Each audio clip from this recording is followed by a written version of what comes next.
You're listening to the Marketing for Learning podcast, the only podcast in the world designed to help you increase your capabilities when it comes to marketing in the learning function. We're here to help you make your learners do things they don't want to do. You're welcome. Hi guys, and welcome back to the Marketing for Learning podcast. I want to talk to you today about influencer marketing. So think for a minute. What does influencer marketing mean to you? Is it something that's new, trendy, a bit of a fad? Is it something that only the kids on Instagram do? Or is it a way that you can amplify your message in your Marketing for Learning campaigns? I want to talk to you about why the last one there is true.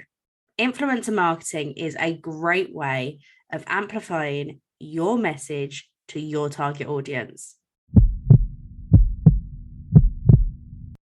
So let's start right at the beginning. What is influencer marketing? Well, one definition that I quite like is working with somebody who can persuade your target audience to do what you want them to do. So it's a way of amplifying your marketing message through a channel that your target audience might be more likely to be engaged with or be receptive to. And this goes back to something I was discussing in our user-generated content podcast. People believe people more than they believe a team, a company, some kind of faceless entity. There's something in us that tells us that's another person saying this, therefore I trust them a bit more. And the crux of getting influencer marketing right is super simple, especially in a marketing for learning context.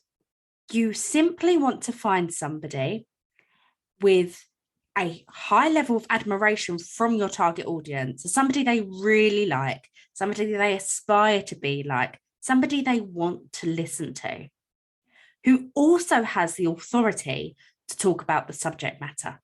So in a marketing for learning context, somebody who has experienced your learning or can attest to how great the learning experience really is. Put it this way. I have been a Spice Girls super fan since day dot. Cried when they broke up. I've been to all the reunion tours, girl power, all that jazz. I love them. But Victoria Beckham is not going to get me to buy a new piece of marketing software, for example, because regardless of how much I love the Spice Girls and I admire Victoria Beckham, she has no authority to talk about marketing software. So now we know what influence marketing is and how to get it right. How do we get started? Well, I actually think there's a few questions you need to ask yourself before jumping in head first. And the first is influencer marketing right for you, for your learning brand? It's quite easy to listen to this podcast and think, well, yeah, great. Okay, let me amplify my message. Let me just get somebody involved. But when it comes to a service, which learning is, you're providing a service to your learners who are your consumers, you kind of need some longevity to make it believable. So if you launched your learning platform today, you've never had a learning platform before, you've never had any kind of learning content before, and then you have somebody in your organization saying, this learning content is amazing, it changed my life, I owe my whole career progression to the learning team. Well, that's not believable because it's only just been launched. So it's just not feasible. So you want to make sure that when you're using influencer marketing for your learning campaigns, that it's authentic, that it's relatable to your people and that they believe what the influencer is saying. So if you're launching your first ever learning platform and you've got no history with your target audience, perhaps influence marketing isn't for you. The second thing that you should consider is what you're trying to achieve. Are you trying to achieve learning brand awareness, which is very important? Making sure people know that your learning offering exists? Are you trying to get more course completions? Are you trying to get more bums on seats in a face-to-face training intervention? Your primary goal and your key objective, like the thing you're trying to achieve, is super important when it comes to influencer marketing, because the influencer might change depending on this. So if you want to just raise awareness and make sure people know it exists and think fondly of your learning brand, then perhaps you want to get somebody quite senior in your organization involved to promote and advocate for your learning offering. But if you want to get people actually completing courses or a particular course, say, well, then a graduate, an alumni of that program might be a better influencer to say how that specific course or that intervention really, really changed their lives. Okay, does learning change lives? I don't know, but you get my gist. So make sure you know what you're trying to achieve with influencer marketing. Don't just go in blind. Just don't go and find the most popular person in your organization and say, please talk about learning, because that's likely to get you very, very few results. And I'm being generous there. It probably won't have any impact at all. And finally, you need to consider who you're trying to target. We talk a lot about learning personas here at Mass. And if you're thinking about doing influencer marketing, you need to have your learning personas down. You need to know who your audience is. Your learners is too broad. You're not targeting your learners with any kind of learning campaign. You're targeting a specific subset of your learners, of your audience, of your consumers. You're answering the what's in it for me, for them. You're making sure your communications relate to their pain points, their motivations, and their goals. You will be very unlikely to find one influencer that can influence your entire learner cohort. So before you jump headfirst, think about who you're trying to target. What are their pain points? What are they trying to overcome?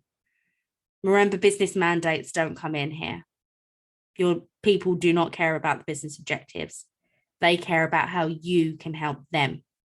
So find an influencer that can relate with them on a personal level, and you'll be set for success. So now we've decided influencer marketing is right for us. Where do we start? Well, first things first, we need to pick and approach our influencer. In the external marketing world, this normally involves some kind of commercials. That's why you hear people say that they're an influencer as their job. They get paid to do it. But in a marketing for learning context, you don't have to hand over any cash. Sometimes your influencers will be happy to engage based on the business objectives. So if you're targeting an influencer that's a leader or a senior manager, they might understand that if more people engage with learning, that has a business impact. Therefore, they're happy to get involved. Maybe somebody sees it as a great way to get themselves recognized, get themselves noticed, and improve their prospects for career growth within your organization. And some people will just do it for sheer ego.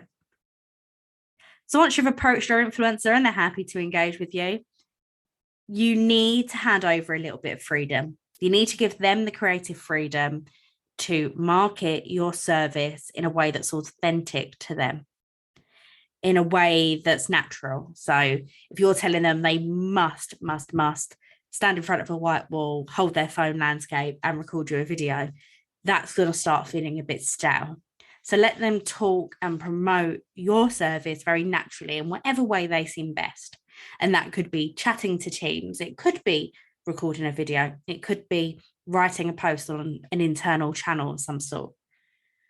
But you must make sure that they understand your learning brand values, your goals, your objectives, why you want them involved. So you want them to be able to toe the line of being on brand for your learning brand, but also give them that creative freedom for it to be really authentic. And then once their message is out there and they're talking about your learning brand, make sure you leverage it. Make sure you bolster that with using it in your marketing. Can you repurpose a quote or a video? Can you get involved with the conversation to really bolster the learning brand too? Make sure people realize you exist. Don't just let an influencer talk to the ether and not get involved. Get involved, get the learning brand out there, and almost ride off the back of the influencer marketing too. And there are so many ways that influencer marketing can be used in marketing for learning. There are so many different influencers in all organizations that you can leverage, whether you're marketing internally, externally. There are people you can leverage when it comes to learning. If you're looking at internal marketing and you just really need to raise awareness, get your senior leaders involved, get your C-suite involved. I've seen really great success with a few clients that have done this. And in fact, L'Oreal mentioned it specifically in the podcast we did with them. And if you haven't given our interview with Caroline Fitzpatrick a listen, make sure you go back and do so. It's a really, really interesting one.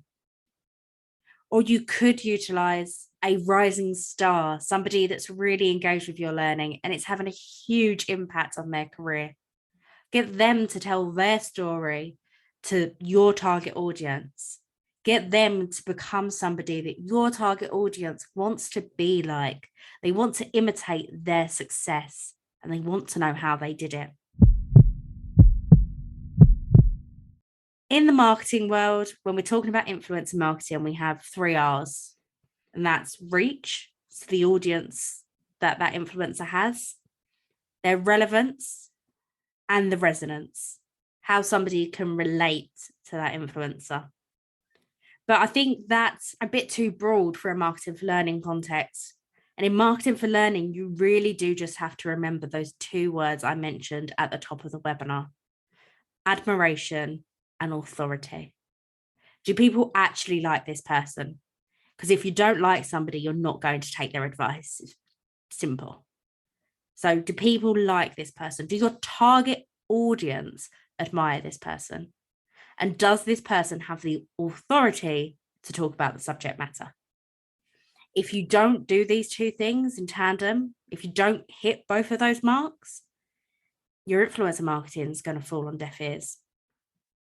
So that was a whistle-stop tour of how you can use influencer marketing in your marketing for learning campaigns. I hope you found it useful. And as always, if you've got any further questions, you want to have a chat about some of your ideas, you want to chat about the Spice Girls, anything, hit me up on LinkedIn. I'd love to hear from you. See you on the next podcast, guys.